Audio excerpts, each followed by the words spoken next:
เบื้องบนต้องมาร้องไห้เพราะใครหรือฟ้าสงสารคนอย่างฉันถูกหลอกเพื่อไปถูกเขาลวงเขาลวงใจเอาไปต้มยำทำแกงฝนฟ้ากระหน่ำเสียงฟ้าคำรามดูน่ากลัวน้ำตาฟ้าหลั่งมาลดตัวลดหัวใจฉันจนชาฉัน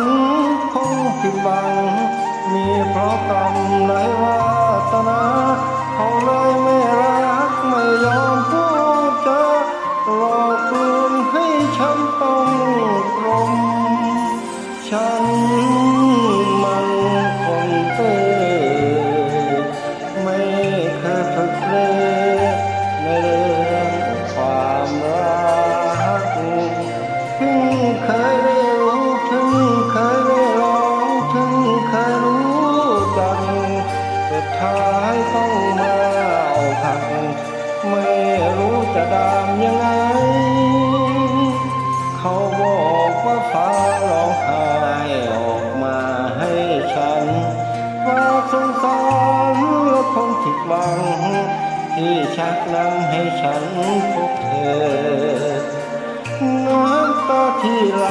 จากความตั้งใจไม่ได้พลั้งเผลอชาตินี้เข็ดแล้วไม่อยากเจอหน้าเธออีกแล้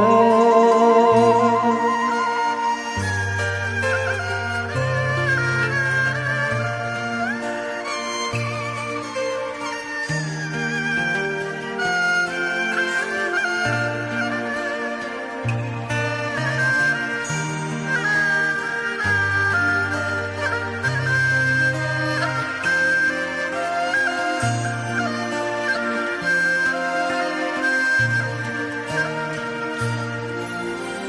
ฉันมันคนซื่อไม่เคยฝึกปรือในเรื่องความรักเพิ่งเคยได้รู้เพิ่งเคยได้ลองเพิ่งเคยรู้จักสุดท้ายต้องมาอกหักไม่รู้จะดามยังไงเขาบอกว่าฟ้าร้องไห้ออกมาให้ฉันฟ้าสงสารและคงผิดหวังที่ชักนำให้ฉันพบเธอน้ำตาที่ไหล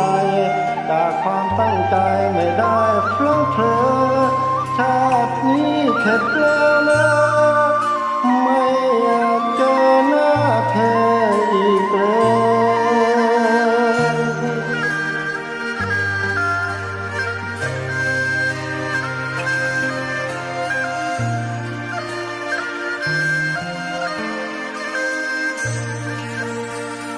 ขอบคุณครับผม